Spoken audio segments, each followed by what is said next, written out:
The morning Annie Covington rode out across the dry, cracked earth of the Texas Panhandle with nothing but a loaded rifle across her saddle and a stubborn fire burning behind her green eyes. She had already buried one man and decided she would never again let another one make her decisions for her. The year was 1883, and the land around Harlan County was as unforgiving as it was beautiful. Red rock formations jutted from the earth like cathedral spires, and the endless blue sky stretched over the prairie with a vastness that made even the proudest man feel small. The grass had gone golden and sparse from a dry summer, and the cattle that grazed along the rolling hills were thin at the flanks, their ribs showing through hides that should have been fat and sleek by October.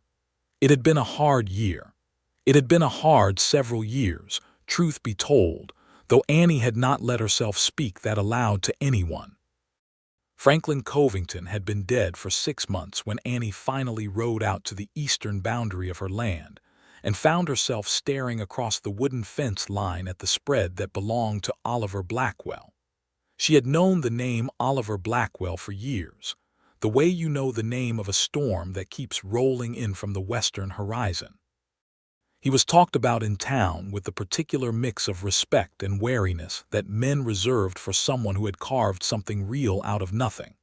He had arrived in Harlan County 5 years prior with nothing but a string of horses and a reputation for being the best fence builder and cattle manager in 3 territories. He had built his ranch, the Crossbow, from bare land and sheer stubbornness, and the men in Laredo's saloon spoke his name the way preachers spoke of difficult scripture, carefully, and with an acknowledgement that they didn't fully understand it. Annie had never spoken to him directly. She had seen him once at the general store in the town of Caldwell Creek, back before Franklin had gotten sick. He had been buying rope and a new saddle blanket, and she had been buying flour and thread, and their eyes had met across the counter for just a moment before he had tipped his hat and stepped aside to let her pass. She had thought then that he had kind eyes, which had surprised her, because she had expected a man with his reputation to look harder than that. Now she sat on her brown mare, Rosalind, at the boundary fence of his property, and she forced herself not to think about kind eyes. She was here on business. The fence was good work. Cedar posts, straight and true, driven deep into the earth with wire strung tight between them. She ran her eyes along the line of it and felt, despite herself, a grudging admiration. Franklin's fences were older and had suffered for it. The north pasture fence had come down twice in the last 2 months, and she'd lost 40 head of cattle through the gap before her ranch hand. A quiet Mexican man named Rodrigo had spotted the problem and told her. Rodrigo was good with horses and good with mending leather, but he was not good at fence repair, and he was honest enough to tell her so. Her other 2 hands, brothers named Dale and Pete Swanson, were boys of 19 and 21 who were capable enough with cattle driving but had a talent for breaking things rather than building them. She needed help. She needed the kind of help that a woman in her position was not supposed to ask for, and she needed it from the kind of man who would likely assume she was asking for charity. She was not asking for charity. She sat there on Rosalind for a good 5 minutes, watching the Crossbow's eastern fields, where a small group of Blackwell's cattle grazed peacefully near a water trough that had clearly been built with care. The trough was stone-lined. Franklin had always used wood, and the wood kept rotting. Then she saw him. Oliver Blackwell came riding up from the south on a paint horse, a big, sturdy animal that moved with the kind of easy confidence that came from being well cared for. He was wearing a dark brown hat pulled low against the morning sun, and a canvas work shirt the color of dust, and his boots were worn but not worn out, the boots of a man who worked hard but maintained what he owned. He was perhaps 35, she thought, though the sun out here aged a man's face, and it was hard to know for certain. He had a square jaw and dark hair that curled slightly at the collar of his shirt, and when he pulled his horse to a stop on his side of the fence and looked at her across the cedar posts, she saw again what she had noticed in the general store. Kind eyes, dark brown, almost black in the morning shadow of his hat brim, but warm in a way that the landscape around them was not. "Mrs. Covington," he said. He said it with recognition and with caution, the way a man says the name of someone he has been thinking about without having had the occasion to approach. "I didn't expect to see you out this way." "Mr. Blackwell." She straightened her spine and looked at him directly. She had promised herself she would not look away first. "I imagine you didn't." He studied her for a moment, and she had the uncomfortable sense that he was reading something in her face that she had not meant to put there. She kept her expression even. "I heard about your husband," he said, and the words were simple and unadorned, which she appreciated more than she would have appreciated elaborate sympathy. "I'm sorry for it." "Thank you." She let that sit for just a breath and then moved past it. The way she had learned to move past difficult terrain on horseback. Look at it. Acknowledge it. Then keep your eyes on where you're going. "I've come to talk to you about something, and I'd like you to hear me out before you say anything."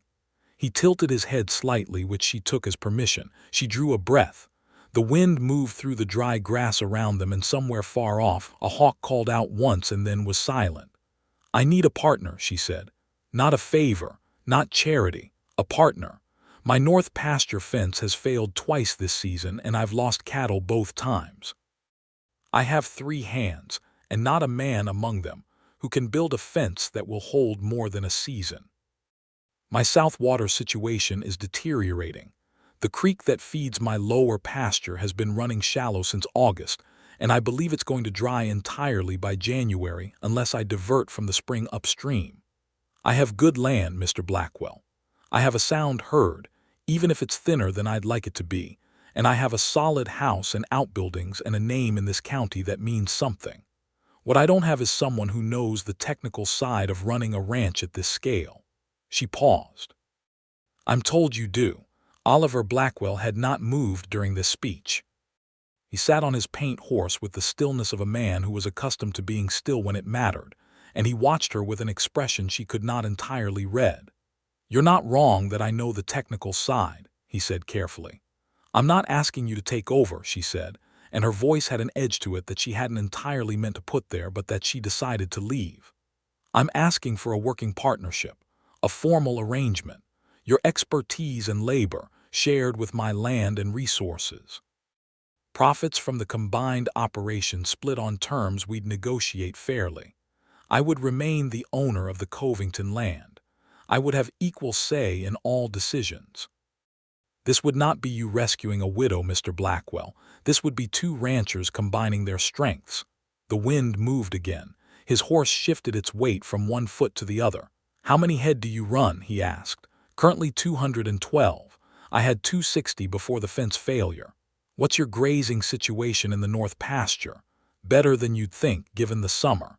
I have a natural salt lick up there that draws the cattle well. If I could keep the fence secure and get them back in that pasture, I could rebuild the herd's condition before winter." He was quiet for a moment, and she resisted the urge to say anything more. She had learned, dealing with men in business, that the impulse to fill silence was a liability. Let him think. "You said a formal arrangement," he said at last. "You mean a written one?" "I mean a written one signed before Judge Alderman in Caldwell Creek." The edge of his mouth moved. It wasn't quite a smile, but it was something. "You've thought this through."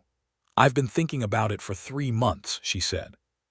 He looked at her for another long moment, and then he swung down from his paint horse in one easy motion, and he walked to the fence between them, and he leaned his forearms on the top rail and looked up at her with those dark, warm eyes. "All right," he said. "Tell me about the spring upstream."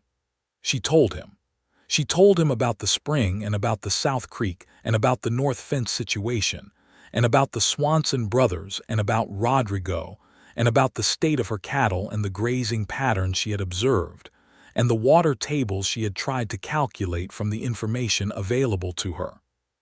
She told him all of it because he asked intelligent questions, and she found herself answering with more detail than she had planned because the questions were the right ones. He wasn't testing her. He was actually learning her land. That was different than what she had expected. When she had finished, he was quiet again for a moment, looking out across the stretch of her land visible from where they stood. "I'll come over tomorrow morning," he said. "I want to look at the north fence myself, and I want to see this South Creek before I commit to anything."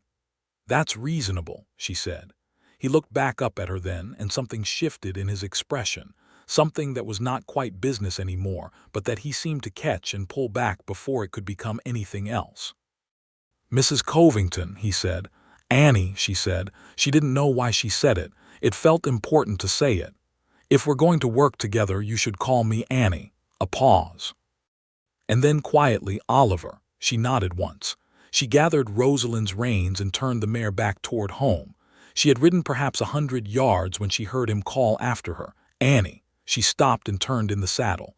He was still standing at the fence, one hand resting on the top rail, the morning light catching the side of his face. "The fence work and the water diversion aren't what's going to save your ranch," he said. "You know that." She looked at him steadily. "I know. It's going to be the cattle. You need to push into the spring market. I've got contacts in Abilene." She felt something unlock in her chest just slightly, not relief exactly. More like the feeling of finding solid ground after walking on ice for a long time. "Then we'll talk about that too." She rode home through the golden morning, and she didn't let herself think too much about how his voice had sounded when he said her name. She had work to do. Oliver arrived the next morning at 7 o'clock, just as the sun was cresting the red rock ridge to the east and throwing long gold light across the Covington yard. Annie was already outside, standing by the water pump in the yard, her dark hair pulled back and her work clothes on canvas trousers she'd had made in town because she had given up on riding side saddle 2 years ago, and a white blouse tucked in at the waist, and tall leather boots. She knew some of the women in Caldwell Creek thought the trousers were scandalous, and she had decided she did not particularly care. Oliver rode in alone, which she had half expected. The paint horse looked even larger in the morning light, and Oliver himself looked like someone who belonged to this landscape, which was not something she could say about every man who worked the Texas Panhandle. Some men fought the land. Oliver Blackwell looked like he had made some kind of arrangement with it. He dismounted and let the paint drink from the horse trough near the barn, and he looked around the yard with that same careful, unhurried attention he had given everything yesterday. "Good setup," he said, and it was not flattery, it was assessment. "Franklin built it sound," she said. "The house and the main barn are good. It's the outlying things that have suffered." He nodded. "Let's go see the north fence."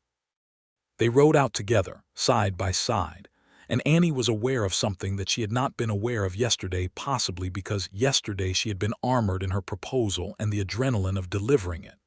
Now, riding at a walk across her own land with this man beside her, she was aware of him in a more immediate way.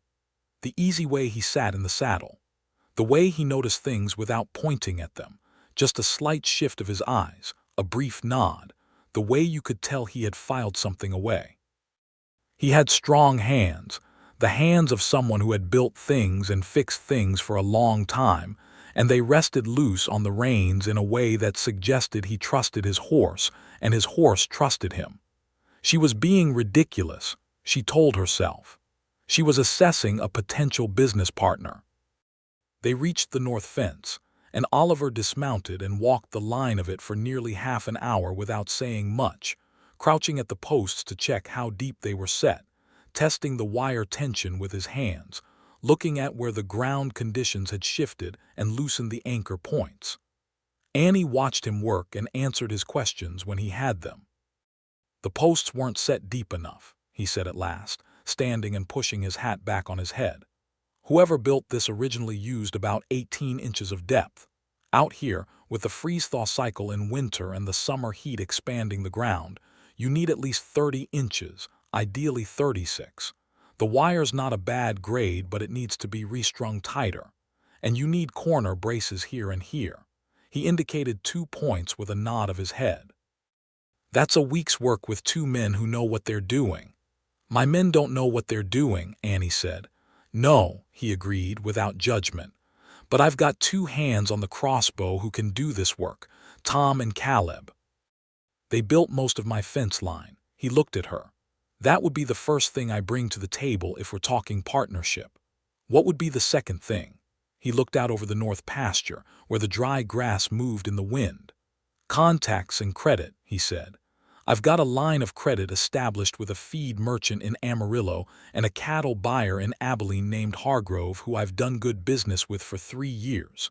He knows I bring him quality animals. If I vouch for the Covington cattle, he'll give them a fair price. Annie absorbed this. And what would I bring to this partnership? He turned to look at her, and there was something straightforward in his gaze that she found she appreciated. Land, he said. Your north and south pastures combined give me grazing room I don't have on the crossbow.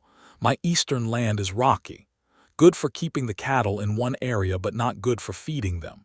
Your pasture land is significantly better. And you've got a name in this county, Annie. People knew Franklin Covington as a fair man. That means something when you're doing business with neighboring ranchers and with the town merchants. It was strange, hearing her husband's name in this man's mouth. Not painful exactly, just strange, the way a sound can be familiar and surprising at the same time. She had loved Franklin in the way you love someone who has been solid and dependable and present.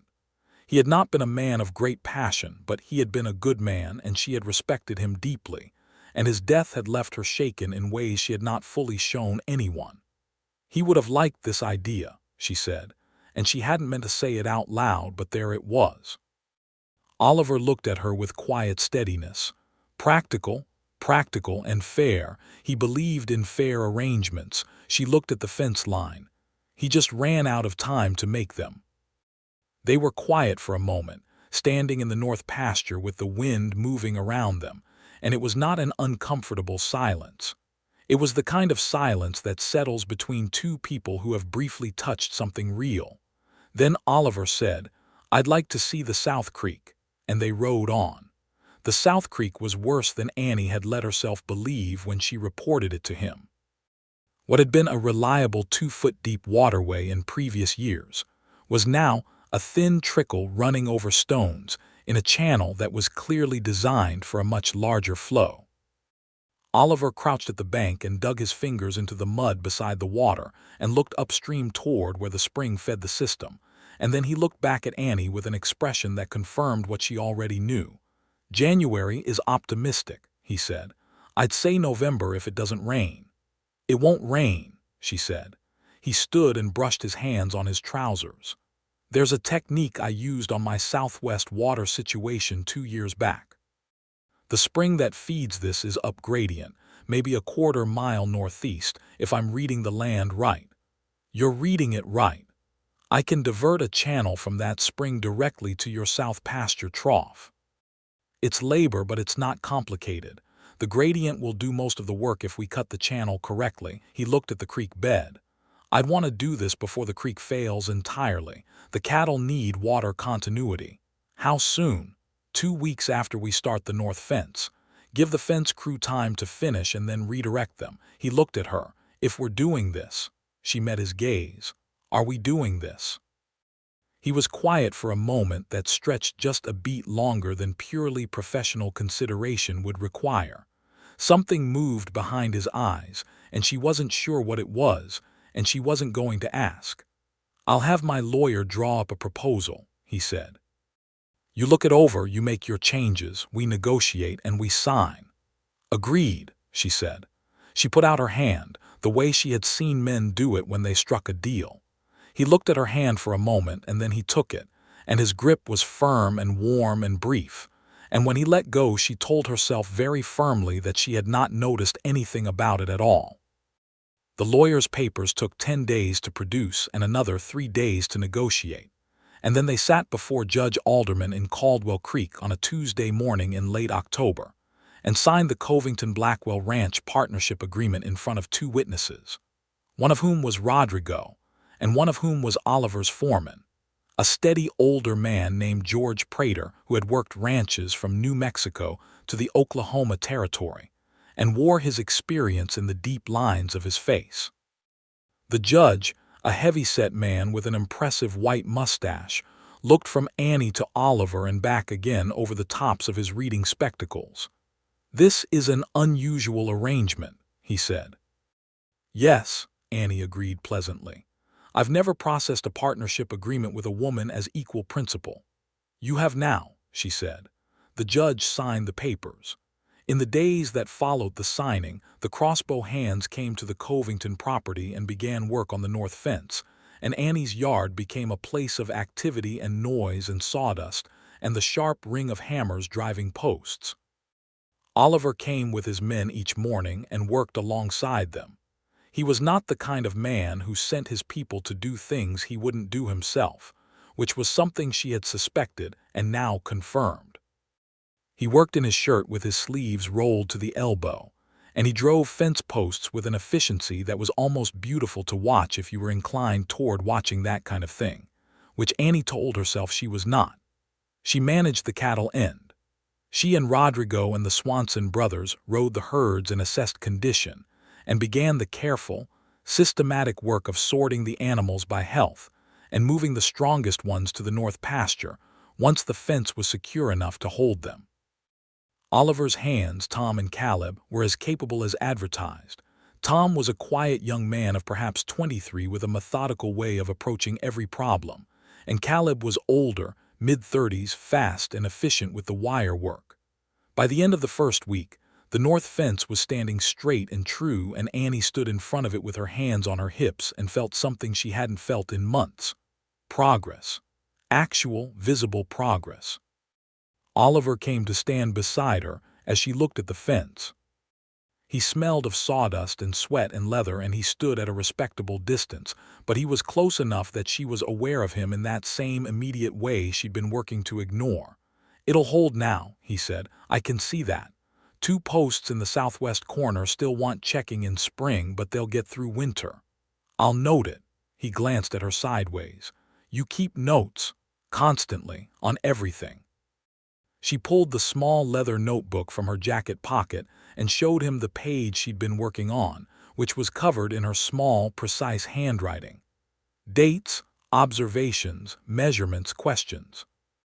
He looked at it with what she could only describe as pleased surprise, and then he looked at her. "Franklin taught you to do that." "I taught myself to do that," she said.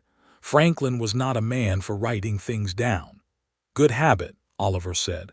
"I find that the most useful things usually are," she told him, and she tucked the notebook back into her pocket and went to help Rodrigo with the sorting. The water diversion work began in early November, and this was harder and more exhausting than the fence work, because it involved moving earth and stone and rerouting the spring flow along a line that required precision to get the grade right. Oliver worked this project himself from dawn to near dark each day, and Annie found herself often working beside him, because there were decisions to make about the channel route, and it was faster to make them on the spot than to send word back and forth. They developed a rhythm. He would assess the terrain and explain his thinking, and she would listen and ask questions that he came to understand were not the questions of someone who didn't trust him, but the questions of someone who wanted to understand the reasoning so she could replicate it herself in future. After the first 2 days, he seemed to grasp this distinction, and he started explaining more thoroughly without being asked. She noticed this shift and was grateful for it. They ate lunch in the field on the 4th day of the channel work, sitting on a flat-topped boulder that caught the midday sun and held its warmth.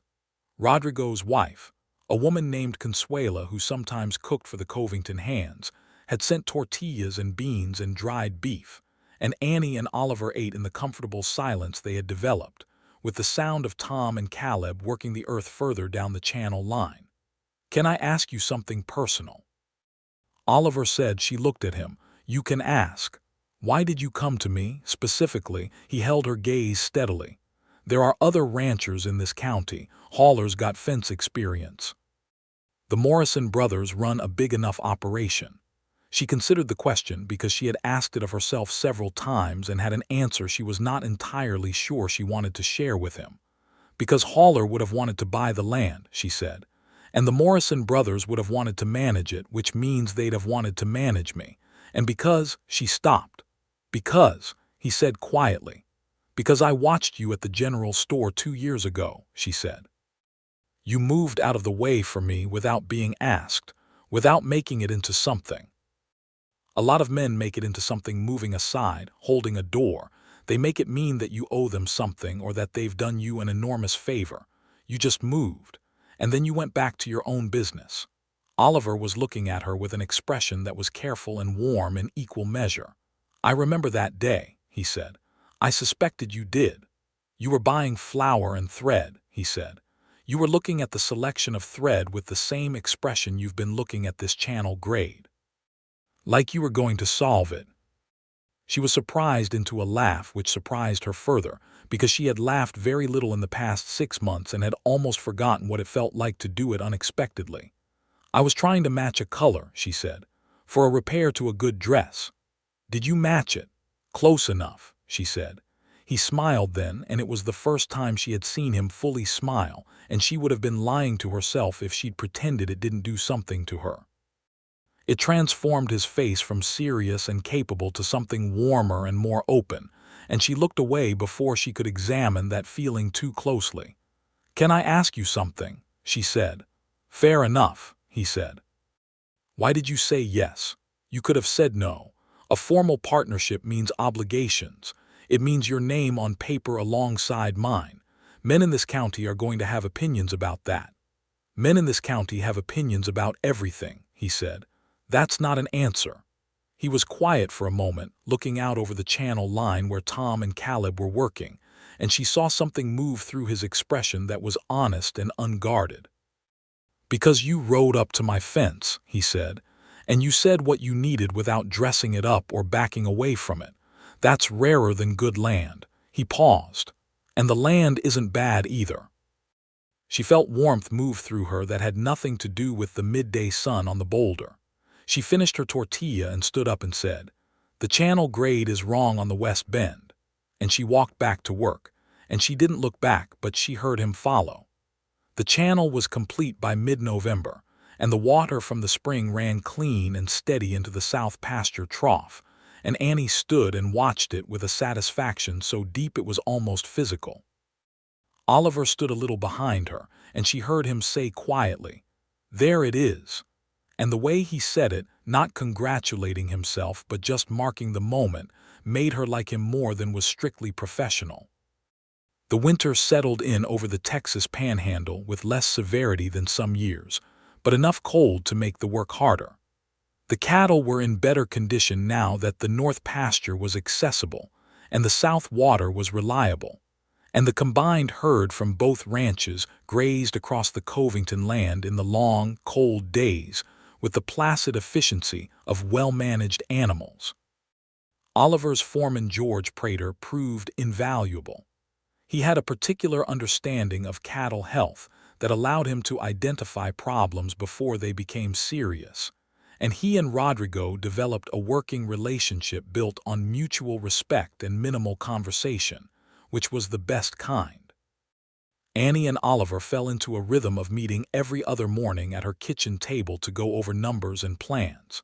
He brought a ledger, and she brought her notebook, and they sat across the scarred wooden table from each other in the early morning light with coffee between them, and talked through the operation with a clarity and directness that Annie had never experienced with Franklin, who had kept the numbers to himself and managed the business from his own head without sharing the reasoning. This was different. This was being treated as an equal mind, and she had not fully understood until it happened how much she had wanted it. The kitchen table conversations were the thing, she decided later, that had truly changed everything between them. Because you can keep a professional distance in a field or at a fence line, but sitting across a kitchen table from someone in the early morning, with the cold outside and the wood stove warm and the coffee steaming between you, there is no performance to maintain. You are just two people talking, and over the weeks, the talking went from ledgers and cattle and water systems to other things. She talked about growing up in New Mexico, the daughter of a dry goods merchant who had taught her arithmetic and practical thinking, and who had died of a fever when she was 16. He talked about coming west from Tennessee at 18 with nothing but a horse and a profound certainty that he needed open land around him. And about the years he had spent working other men's ranches before he had saved enough to start his own. He talked about it without sentimentality, just as fact, but she heard something underneath the facts that she recognized from her own experience, the particular loneliness of building something alone. One morning in early December, the Swanson brothers came in from the north pasture with news that 3 of the cattle had broken through a section of old fence on the boundary between the Covington and a neighboring property owned by a man named Chester Dulmage. Dulmage was a difficult man. Annie had had several tense conversations with him over the years about boundary lines and water rights, and he had already sent word by his hand that the Covington cattle on his land were in violation of their agreement, and that he intended to keep them until he received payment for grazing. Annie read the note twice and then set it down on the kitchen table between herself and Oliver and watched his expression as he read it. "He can't legally do that," Oliver said. "He knows that. He's hoping I'll pay rather than deal with the argument." "What do you want to do?" She appreciated that he asked rather than assuming. "I want to go get my cattle," she said, "today. And I want you to come with me, not because I can't handle Chester Dulmage, but because having a man beside me will make him cooperate faster, and I am not too proud to use that." Oliver's jaw tightened slightly, not at her, she thought, but at the situation. "You shouldn't have to." "No," she agreed, "but I do." "Will you come?" "I'll come," he said and stood up. They rode to Dulmage's property together, and what happened there was not dramatic or violent. It was the kind of tense, uncomfortable, frontier negotiation that played out in cold pastures all over Texas with regularity, and the resolution was simple. Oliver's presence shifted the dynamic enough that Dulmage backed down from his demand for payment and returned the cattle with a grudging claim that it had all been a misunderstanding. Annie thanked him with flawless politeness, which she knew was more effective than antagonism, and she and Oliver drove the 3 cattle back to Covington land without speaking much.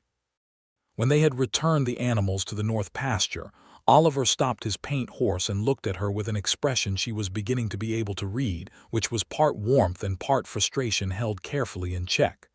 "Does he do that regularly?" Oliver asked. "He did it to Franklin twice," she said. "Less, after the second time, because Franklin made it clear there would be legal action. I'll make the same clear." "Do you want me to talk to Judge Alderman about formalizing your boundary description?" "I've already written him a letter," she said, 2 weeks ago." He looked at her, and the frustration in his expression shifted into something else. Something that might have been admiration, or might have been the beginning of something she was not yet ready to name. "You're always 3 steps ahead," he said. "I try to be 2, she said. 3 is usually luck." He smiled, and she turned her horse toward home, and she thought about that expression on his face for the rest of the afternoon more than she would have liked. The Christmas season came to Caldwell Creek with modest ceremony.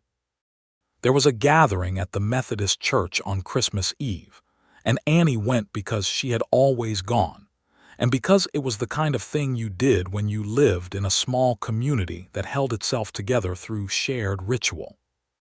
She wore her good-dressed dark green wool, properly fitted, her hair done up the way Consuela had helped her with before she left, and she drove into town alone in the small wagon because it was only 4 miles and the night was cold but clear.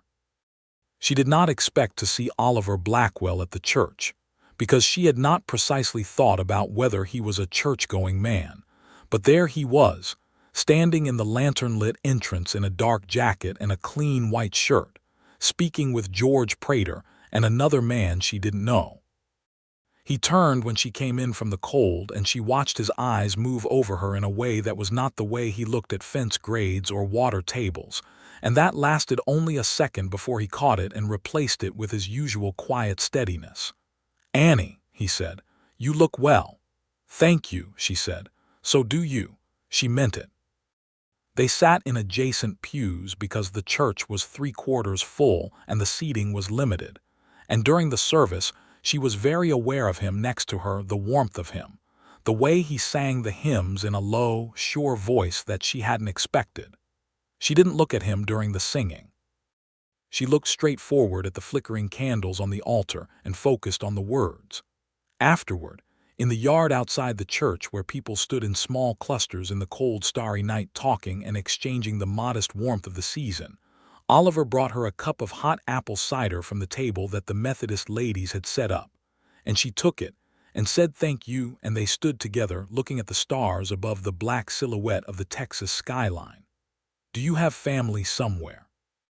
she asked. It felt like a night for that kind of question. "A sister in Tennessee," he said. "Married, 4 children. I send money at Christmas. You don't visit." "Last time I went back was 6 years ago," he said. "It's a long way." "Do you miss it?" he considered. "I miss her," he said. "Not the place. The place always felt too small." He looked at the sky. "This doesn't feel too small." She understood that completely. She had grown up in a place that had felt too small and had come west with Franklin because she had needed to be somewhere that didn't have walls on all 4 sides. "What about you?" he asked. "Family. A brother in Santa Fe, we write." She paused. "He thinks I should sell the ranch, move there." Oliver looked at her. "What do you think?" "I think if I sold the ranch I would disappear," she said, and the honesty of it surprised her. She said it to the stars rather than to him. He was quiet for a moment, and then he said very quietly, "Then don't sell it." She looked at him then, and he was looking at her, and the distance between them was not large, and the lantern light from the church windows fell across his face in warm gold, and she thought very clearly, very simply, and with the kind of certainty you feel in your chest rather than your head, that she was in serious trouble. She took a deliberate step back and said she should get the wagon home before the road iced, and she meant it about the road, but it was not only about the road. January came in brutal and sharp. The water diversion held, which was a relief so significant that Annie felt it like a physical weight lifted.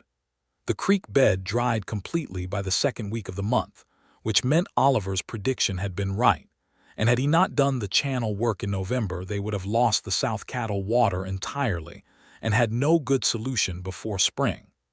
The combined herd had come through the first part of winter in better shape than Annie had seen in 3 years. The cattle were heavier, their condition more even, and the spring market was starting to feel like a real possibility rather than a desperate hope. Oliver had written to his buyer in Abilene, and Hargrove had written back expressing interest in taking a large consignment at a price that, when Annie did the arithmetic at her kitchen table at midnight with the wood stove burning low and her notebook open, made her sit back in her chair and stare at the ceiling for a moment because of what it meant. It meant the ranch would survive. Not just survive, it could thrive. She brought the letter and her calculations to the next morning meeting, and when Oliver arrived in the cold morning and sat down across from her and she showed him the numbers, she watched his face carefully. She saw the same thing she had felt, that particular mix of satisfaction and relief that you get when something you have worked for proves possible. "If we move 60 head to Abilene in April," she said, "and the prices hold at what Hargrove's offering, we come out ahead of the debt Franklin left on the property. We'd clear it entirely. By summer. The debt's paid, the land is clean," Oliver said, studying the figures. "And the operating profit after that goes to building the herd back to 300 head by next fall." She looked at him across the table. "This works, Oliver. The partnership works." He looked up from the numbers and met her eyes, and she saw something in his face that was not about the numbers at all. "It does," he said, and the way he said it felt like it encompassed more than cattle prices. She looked back at the ledger. "We'll need to move on the Abilene logistics by February," she said. "Trail planning, crew roster, the drive itself." "George can manage the drive," Oliver said. "He's done it a dozen times." "I want to go," Annie said. Oliver was quiet for a moment. "Annie, I know what you're about to say," she said, not unkindly. "And I understand the logistics are harder with a woman on the trail. I know the crew will have objections. I know it's rough and difficult and not what's expected." She met his eyes levelly. "I also know that these are partly my cattle and my deal and my partnership, and I am not going to sit at home while that deal closes." He held her gaze for a long moment, and she waited to see if he was going to argue or defer or attempt to manage her, and she was prepared to be disappointed, but she held her ground. "You'd need proper trail gear," he said. She felt something ease in her chest. "I have it. It's 3 weeks minimum. The drive, the sales, the return. I know. George will need to know from the start that you have equal authority. I won't put you in a position where you're arguing you're standing on the trail." "I'd appreciate that," she said. He nodded, and it was decided, and she allowed herself a moment of private, fierce satisfaction before she opened the notebook to start the logistics planning. The weeks between January and the April drive were filled with the kind of steady, grinding work that the frontier demanded, and that Annie had come to understand as a different kind of living than anything else. You worked because the work was necessary, and because the land required it, and because the alternative was to let it all fall apart, and in that daily requirement there was a strange kind of peace. She was not happy exactly. Happiness felt too simple a word for what she experienced in those cold, bright months, but she was alive in a way she had not felt for several years. Oliver had become something she thought about more than she should. She was not so determined to be practical that she failed to recognize what was happening in her, but she was practical enough not to act on it without understanding it better first. She had been married for 9 years. She was 32 years old. She knew the difference between loneliness and genuine feeling, and she was trying to determine, as honestly as she could, which of those categories Oliver Blackwell fell into. She was not sure she could be entirely objective about it, which was itself a kind of answer. He was not entirely unaffected either. She was not foolish enough to miss the moments where his professional steadiness slipped just slightly.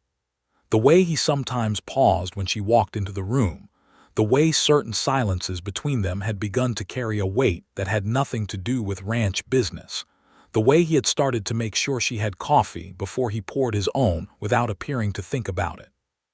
Small things. But she had grown up watching people carefully, the way people do when they've learned early that the world doesn't always make its intentions clear, and she knew what these small things meant. She was not sure what to do with them.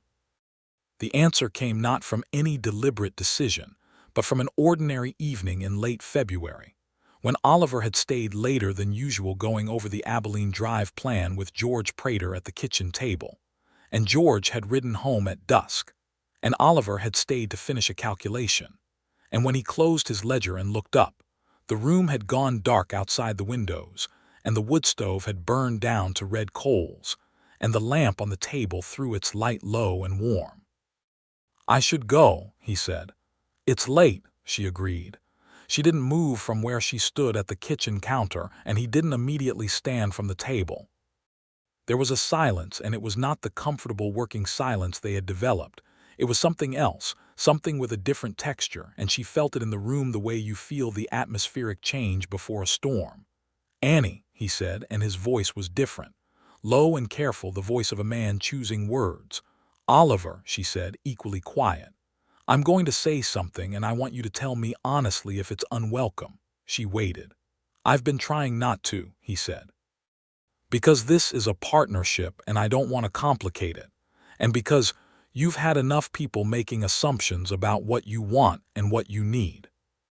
And you've made it very clear, rightly, that you're your own person with your own authority over your own life." He paused. "But I don't think I'm doing you any favors by pretending I don't feel what I feel."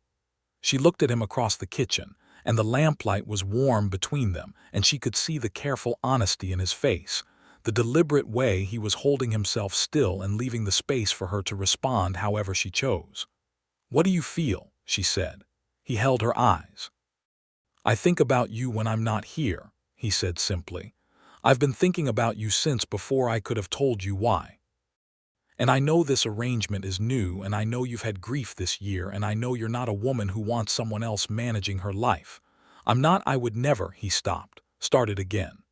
"I'm asking you what you feel, not telling you what to do with it." She was quiet for a moment. Outside, the February wind moved against the windows, and the coals in the stove shifted and settled. "I've been trying to determine," she said at last, Whether what I feel for you is genuine or whether it's the result of being alone and being helped at a time when help was badly needed. That's a fair thing to wonder, he said. I've concluded, she said, that it's genuine. She met his eyes. I've been alone before and been helped before, and it didn't feel like this. He exhaled, a careful and controlled thing that told her more than most men's elaborate expressions would have. He stood from the table slowly, and she didn't step back. He came to stand in front of her, not touching, leaving the choice of what came next with her. She reached up and touched his face. Just her palm against his jaw, the way you touch something to understand that it's real. He closed his eyes for a moment, and when he opened them, they were very dark and very warm. He kissed her the way she might have predicted from knowing him, careful at first, asking rather than assuming. And then, when she answered, with a thoroughness and a steadiness that matched everything else about him, and she thought, standing in the lamplight in her kitchen in the middle of a February night, that she had been right about the kind eyes all along. The spring came to the Texas Panhandle in the first week of April, and with it came the preparations for the Abilene drive that absorbed every hand on both properties and Oliver's full logistical attention for the 2 weeks prior. 63 head of cattle were selected, the strongest, the heaviest, the ones that would travel well and sell high, and the drive crew was assembled. George Prater as trail boss, Rodrigo, the Swanson brothers, Tom and Caleb from the Crossbow, and 2 additional hands that George hired from town for the occasion, men named Fletcher and Amos who had made the Abilene run before. Annie rode out with the drive on a cold April morning with the sky pink and vast overhead, and the cattle moving in their particular restless mass, and she felt something so expansive in her chest as they cleared the last gate of the property that she thought for a moment she might cry, which was not something she permitted herself to do in front of a crew. She pressed her lips together and kept her eyes on the horizon. Oliver rode up beside her. He had not touched her or spoken of the February evening with anyone, and she appreciated his discretion, though she did not think it was a secret that something had changed between them. George Prater had given her one long measuring look when she arrived that morning and had nodded once, and she took this to mean he had noticed and was not troubled by it, which was enough. "Good morning to start," Oliver said, looking at the sky. "Agreed," she said. "How are you feeling?" She looked at the cattle moving in the morning light, at the red rock formations in the distance, at the vast and indifferent and utterly beautiful land spread out before them. "Like myself," she said. "I haven't felt that in a while." He looked at her, and something moved through his face that he didn't try to conceal anymore, and it caught the morning light, and she let herself look at it for a moment before she clicked Rosalind forward to take her position alongside George at the head of the herd. The drive to Abilene took 18 days, which was reasonable for the distance and the size of the herd. There were the ordinary difficulties of any cattle drive: 2 days of rain that turned the trail to mud and made the cattle skittish, a river crossing that required an hour of patient work to get the animals through without loss, a night when coyotes circled the herd and kept the crew up, and a section of trail near a small town called Hennessy, where a local farmer had put up a new fence across the old route, and they had to negotiate passage with his unfriendly son while the farmer himself was in town. Oliver handled the fence negotiation with a quiet firmness that resolved the situation without conflict, and Annie watched and noted his method the way she always noted things that worked for her own future use. At night, around the fire, the crew talked the way trail crews talk: stories, complaints, occasional laughter, and Annie participated when the conversation invited her and was quiet when it didn't. And by the 5th night she had earned a place in the campfire circle that was simply hers, without qualification. Fletcher and Amos, who had been uncertain of her at first, had warmed to her by the 2nd day when she had helped free a steer that had gotten its leg tangled in a washout without flinching or requiring rescue. The Swanson brothers, Pete and Dale, had always been comfortable with her. Rodrigo had always been respectful. Tom was deferential in a way that she gradually talked him out of by simply treating him as an equal consistently enough that he came to expect it. George Prater remained a solid, quiet authority whose respect was expressed not in words, but in the practical acknowledgement that her instructions were as binding as Oliver's. Oliver made no overt display of what was between them on the trail, and she would not have wanted him to. This was work, and the crew's confidence in her professional standing needed to be uncomplicated by personal dynamics. But at the end of long days, when the fire was lower and the crew was settling into their bedrolls, he would often come to stand near where she was posted if she was on late watch, and they would talk quietly in the dark about the day or the route or sometimes nothing particular, and the comfortable closeness of those conversations felt more intimate than any gesture could have. On the 12th night, sitting on a rock above the camp with the stars extraordinary overhead and the cattle quiet below them, he said without any particular introduction, "I want to make this permanent." She looked at him sideways. "The partnership," he said, and then a beat later with the careful honesty she had come to understand was the truest thing about him.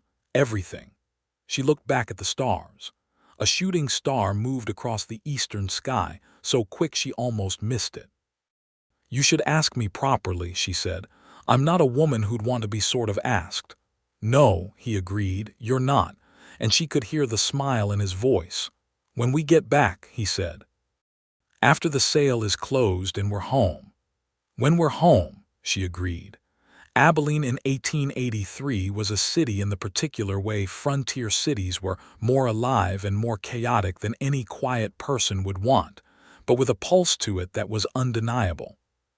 The stockyards were vast and noisy and smelled of cattle and sawdust and money, and Hargrove, Oliver's buyer, was a heavy-set, florid man with a northern accent and sharp eyes who shook Oliver's hand and then turned those sharp eyes to Annie and raised an eyebrow. "Mrs. Covington," Oliver said. "My partner." Hargrove's eyebrow stayed raised for a moment and then settled. He shook her hand with the same firmness he'd given Oliver's. "I've heard the Covington name," he said. "Your cattle have a reputation."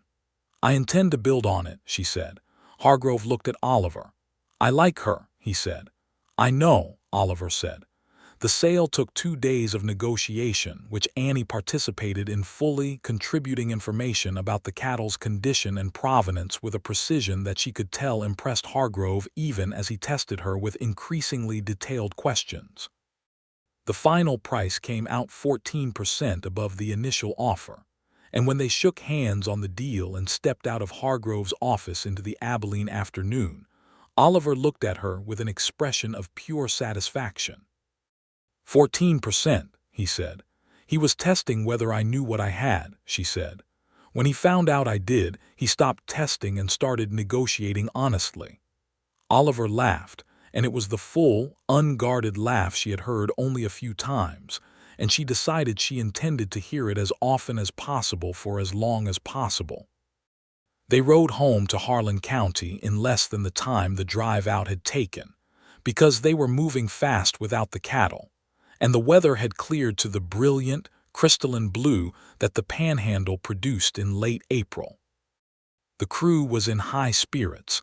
The money was secured in a bank draft that rode in Oliver's jacket pocket, and the land that rolled under the horses' hooves as they came back into familiar territory felt, to Annie, like the most beautiful thing she had ever looked at.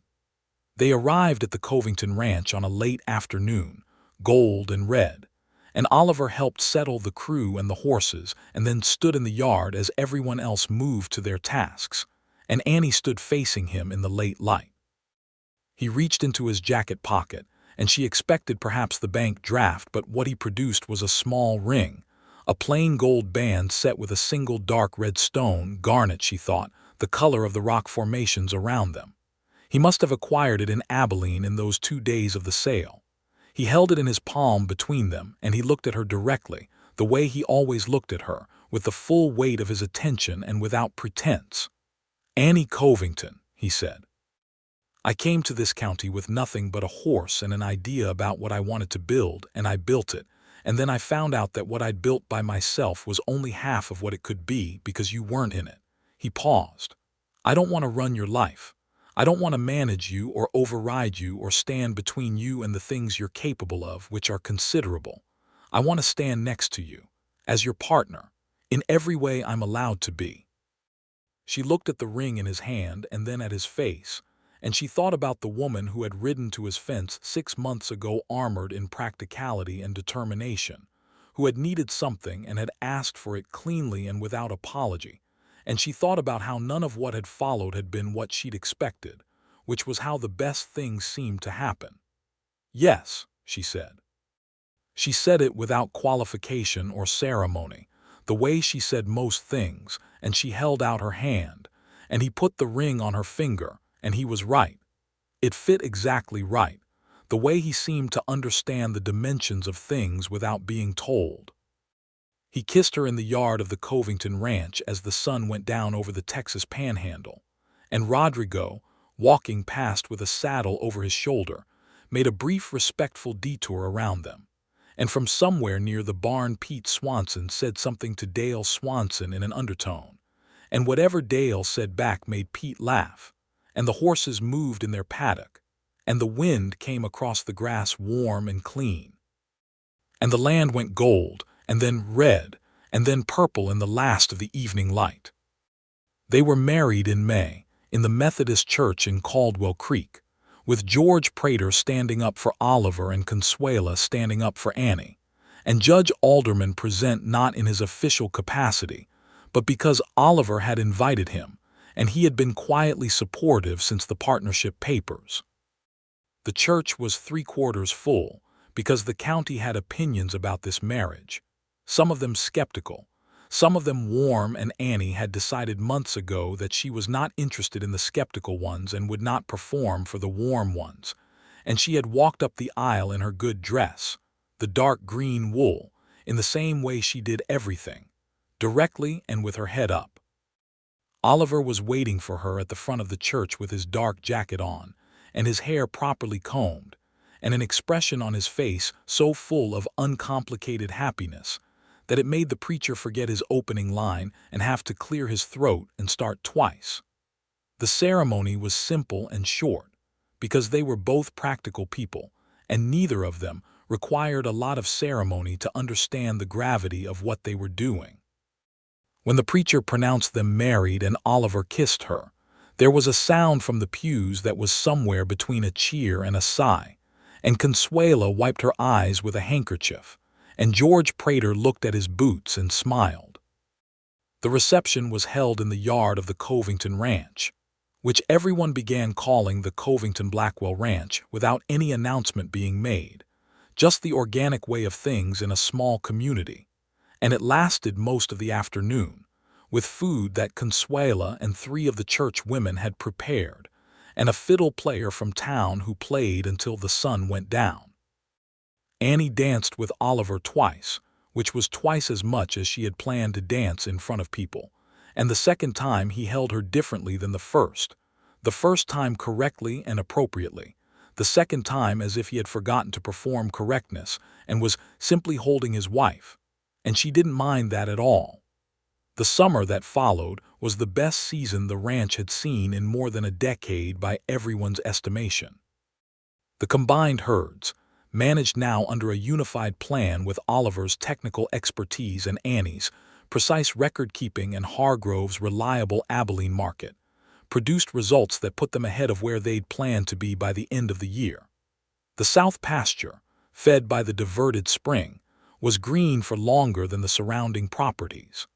The north fence held through a severe July storm that knocked down sections on 3 neighboring ranches. Dulmage sent a note asking if Oliver would consult on his fence work, which Annie read twice, and then handed to Oliver with a carefully neutral expression that lasted about 3 seconds before she smiled. Oliver sent a polite reply saying his schedule was full. In August, Oliver moved his operations fully to the Covington Blackwell Ranch, combining the Crossbow land with the Covington land through a deed arrangement that gave them the largest single grazing operation in the county. Not the largest in Texas, not anything legendary, but solid and sustainable and real. He sold the Crossbow House to a young couple from Kansas who were looking to start a homestead, and the price was fair, and he put the money into the Covington Blackwell operating account without drama.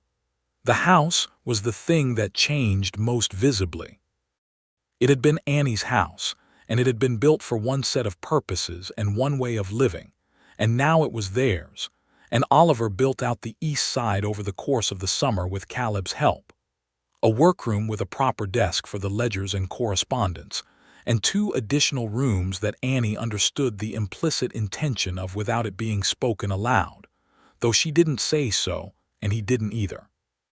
What they did say, on a quiet September evening on the porch as the heat of the day released, and the first cooling breath of the coming fall moved across the yard, was what they said in ordinary ways. She told him about the letter she'd received from her brother in Santa Fe, who had finally, after 3 letters and considerable nudging, expressed something that approached approval of the marriage. And he told her about a letter from his sister in Tennessee, who had written with such enthusiastic approval that it made even George Prater smile when Oliver read parts of it aloud. They talked about the plan for the Abilene run in the spring, which Hargrove had already written about, interested in a consignment twice the size of the first. "If we can get the herd to 310 by March," Annie said, notebook open across her lap, "we can put 80 head on the spring run." "We'll be close," he said, "if the winter's mild." "I think it will be," she said, looking at the sky. "The signs have been mild." He looked at her sideways. "You're reading weather signs now." "Rodrigo's been teaching me," she said. "There are patterns in the grass seed production and the behavior of the cattle before temperature changes. I've been noting them for 3 months. He looked at her the way he had looked at her notebook the first time she'd shown it to him, that expression of pleased and genuine surprise that she had come to treasure because it was never performed. "Of course you have," he said. She felt something so warm and complete in that moment, sitting on the porch of their house on their ranch in the soft September evening, that she set the notebook aside and leaned against him, which was not a thing she did often in open spaces where it could be seen, because she had always been careful about that. But the yard was quiet and the hands were in the bunkhouse, and the evening belonged to them. His arm came around her shoulders with an easy naturalness, the way you settle into something that fits. They watched the stars come out over the panhandle, one by one and then all at once, the way they did out here where there was nothing between you and the sky. "I want to stay here forever," she said. She hadn't meant to say it out loud. She usually examined things longer before she said them. "Then stay," he said. "I'll stay with you." She thought she had never heard a simpler or more complete promise. The October morning that Annie told Oliver she was expecting was a Sunday, which felt appropriate in an unplanned way, because Sunday mornings had become their mornings. The one morning of the week when the ranch operation didn't demand anything before 9 o'clock, and they made coffee together in the kitchen without urgency and sat by the window and talked or didn't talk, as the morning required. She had known for 3 weeks and had been certain for 2. She had told no one, not Consuela, not anyone, because it was something she needed to sit with first, in the private space of her own understanding, before it became something she shared. She put her coffee cup down and looked at him across the table. "Oliver," she said, "I need to tell you something." He looked up from the week's letters he'd been sorting, and something in her face must have told him this was not ranch business, because he put the letters down and gave her his full attention. "I'm going to have a baby," she said. He was very still for a moment, and she watched his face move through something that she thought she would remember for the rest of her life: surprise, and then wonder, and then something so deep and uncomplicated that it nearly broke her composure, which was not something that happened easily. He stood up from his chair and he came around the table and he crouched beside her chair and took both her hands in both of his, and he looked at her with those dark, warm eyes, and he didn't say anything for a long moment. "Are you," he started. "Healthy," she said. "I feel well. I've been watching the signs." She smiled at her own joke, which was a private one, and he caught it and smiled back. "This is real," he said, as if confirming it to himself. "Very real," she said. He pressed her hands between his, and he bowed his head over them for just a moment, and she understood that this was the kind of gratitude that doesn't have a language and doesn't need one. She put her free hand against the back of his head, lightly, the way you touch something precious. The winter of 1883 moving into 1884 was, as Annie had predicted from her notes and Rodrigo's signs, a mild one. Cold, certainly, because the Panhandle did not do warm winters, but without the brutal stretches of the previous year, without the deep freezes that killed cattle and broke equipment, and made the daily work almost impossible. The herd came through in good condition, better than good, and by February the count was 307 head, well within striking distance of the spring drive numbers.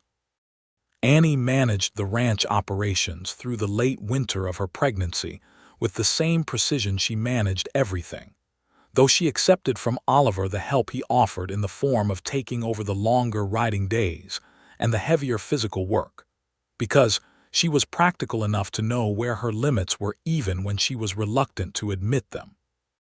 Oliver managed this with great care. He never made it into something he was doing for her out of concern. He simply redistributed the work as a practical matter, which was the approach she needed, and he understood that. Consuela had become a genuine friend in this period, visiting more frequently and sharing what she knew about pregnancy and birth in this remote corner of Texas, where the nearest doctor was in Caldwell Creek, and his reliability was not something to depend on entirely. Annie made notes. She read the 2 books she could find on the subject, which were not comprehensive but better than nothing. She was not frightened. She was practical and she was prepared, and when she was neither of those things, she sat on the porch with Oliver in the evening and let herself not be either.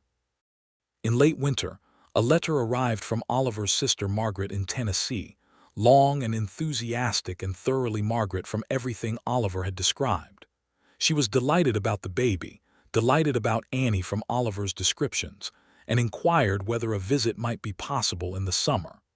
Oliver read this letter to Annie with an expression that was caught between amusement and genuine longing, and Annie told him to write back and invite her. "You don't have to do that," he said. "Oliver," she said, "write to your sister, tell her to come in July, we'll have the room." He looked at her with that expression she had learned to read as the deepest kind of love, not dramatic, not performed, but very real.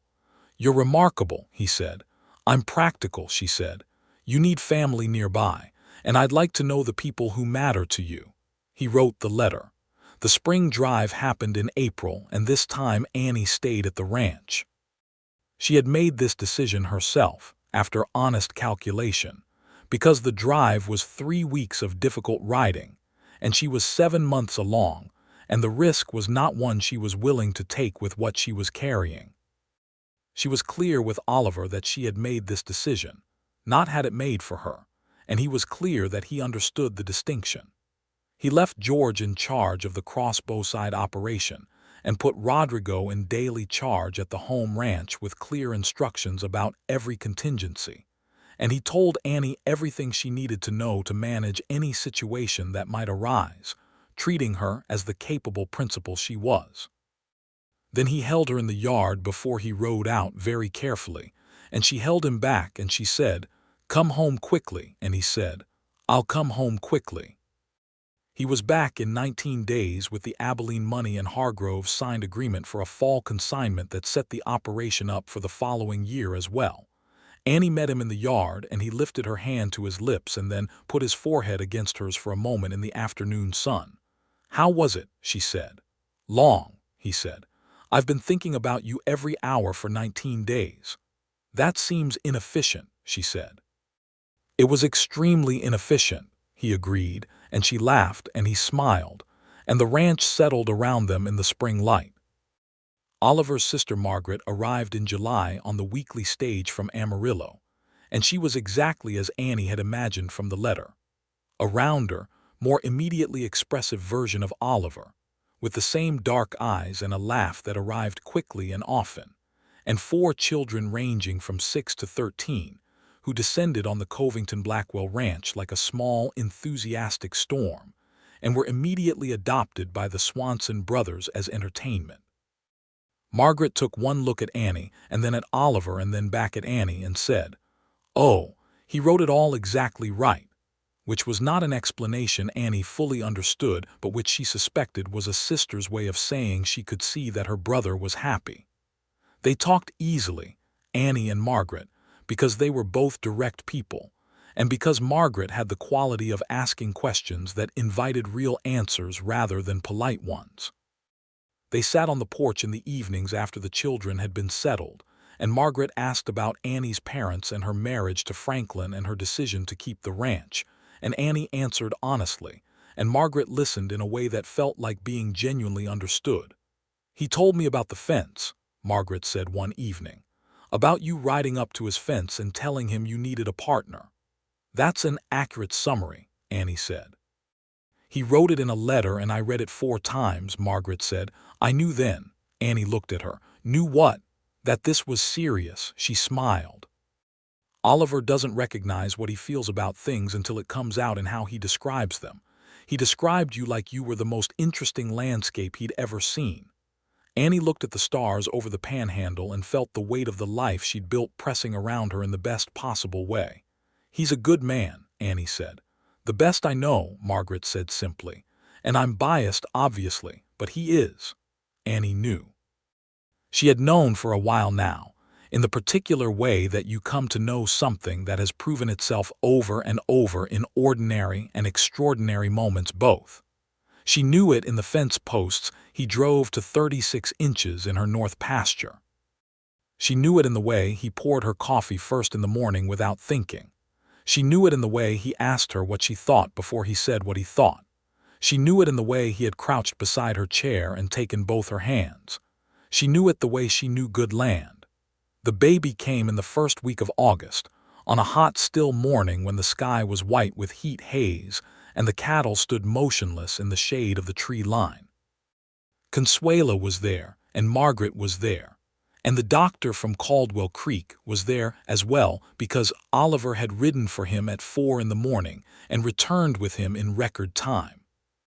Oliver waited in the yard. She heard him out there, walking, because stillness was not something he could manage in this particular kind of waiting.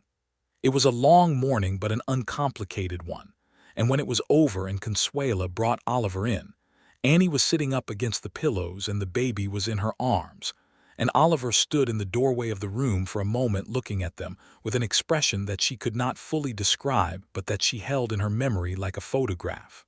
A boy. Dark-haired, red-faced, vigorous in the particular way of new babies, and unmistakably real in a way that made everything else seem slightly less substantial by comparison. Oliver came and sat on the edge of the bed and she put the baby in his arms and watched him hold his son with the same careful attention he gave to everything that mattered. "Thomas," she said. "I've been thinking Thomas." Oliver looked at her. "Thomas," he said, and the word sat right. "After your man Tom, if you'd like. He's been good to this ranch." Oliver's expression did something complicated and warm. "He'll be pleased," he said. "And after my father," she said. "Whose name was also Thomas, which I find convenient."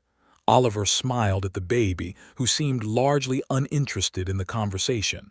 "Thomas Blackwell. Thomas Franklin Blackwell," she said. "For Franklin as well." Oliver looked at her over the baby's head with the full weight of what he understood about what that name meant about generosity and about keeping what was good from the past as you moved into something new. He took her hand. "That's right," he said. "That's exactly right." Margaret stayed through September, and the 4 children adapted to ranch life with the enthusiasm of children placed in an environment that gave them room to run. And Oliver had more family around him than he'd had in years, and Annie watched this with a quiet satisfaction that she didn't have to examine to understand. She was building something. She had always been building something, but it was different now because it was theirs, accumulated and solid and pointing forward. The fall brought the Abilene sale, managed by George Prater with Rodrigo's help on the Covington Blackwell side, while Oliver remained home with Annie and Thomas. He had insisted on this, and she had not argued, because Thomas was 6 weeks old and she was glad to have him there, and the operation ran well enough without either of them for 3 weeks because they had built it to run well. That was the point of building things correctly. The results came back better than projected. Hargrove's fall prices were strong. The cattle were heavy and well prepared, and George returned with a bank draft that, when Annie opened the ranch ledger and completed the accounting, left her looking at numbers that represented not just survival but genuine prosperity. Not wealth in any grand sense. They were ranchers in the Texas Panhandle in 1883, and grand wealth was a different kind of operation altogether. But the clean, solid prosperity of a well-run enterprise, debt-free and building. She showed Oliver the final numbers on a late October evening, Thomas asleep in the next room and the ranch outside settling into the cold quiet of the coming night, and he looked at the ledger, and then at her with an expression that was full of something she recognized as the particular satisfaction of having built something true. "We did this," he said. "We did," she agreed.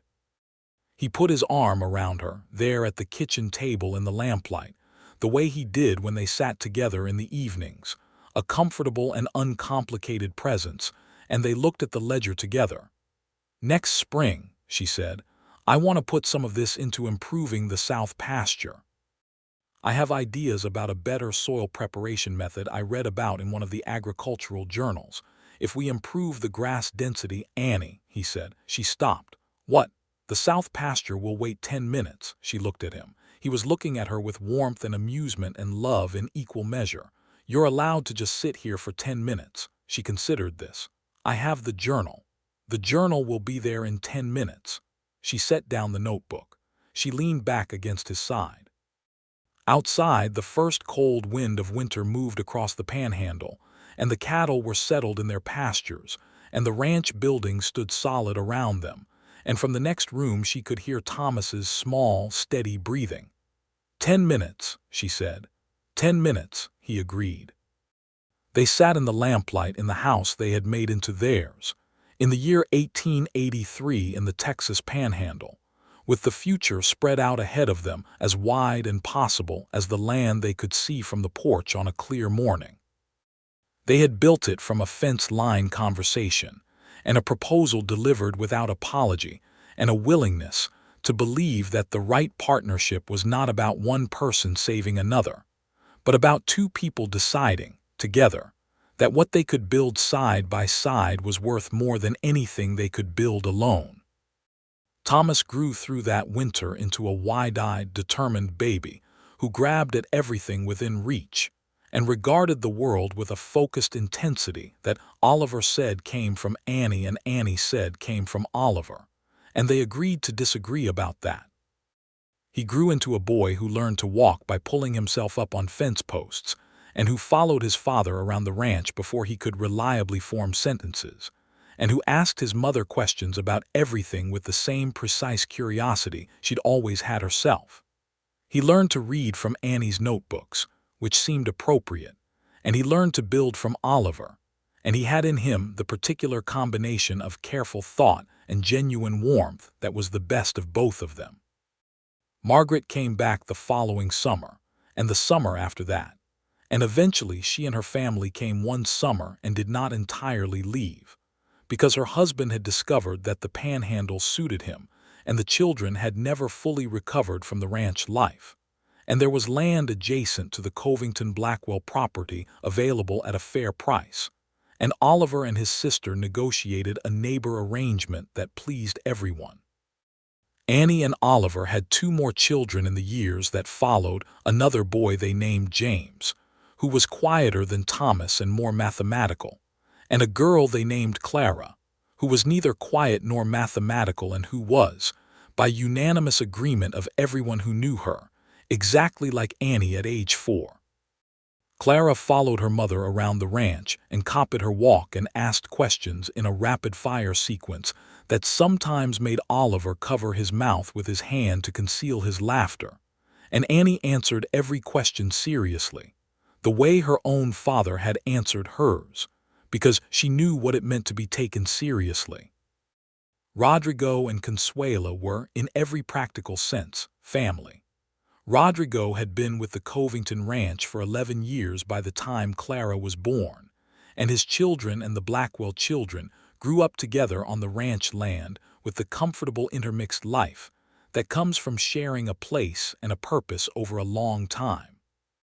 Annie made sure always that Rodrigo and Consuela were fairly compensated, and that their standing on the ranch was one of genuine respect, because she understood, even if not fully as someone who had not lived their experience, that the history of this land included injustices that she could not undo but was not willing to perpetuate.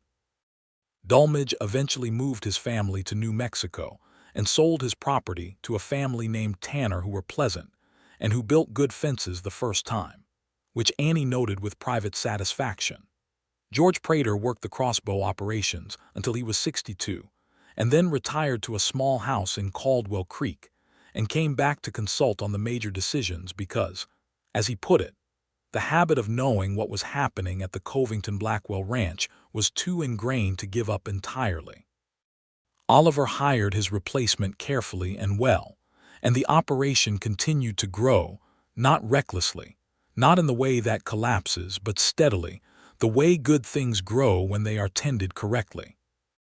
On the evening of their 5th wedding anniversary, Oliver and Annie sat on the porch of their house as they had sat on so many evenings, with the panhandle sky extraordinary overhead, and the sounds of their children somewhere inside in the care of Margaret's oldest daughter, who had become Thomas's particular friend in the way of cousins who understand each other.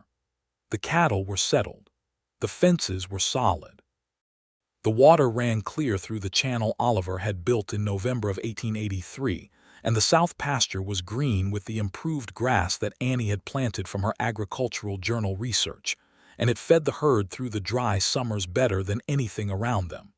Annie looked at her hand, where the garnet ring sat on her finger, familiar as her own skin now. She had never taken it off. She didn't intend to.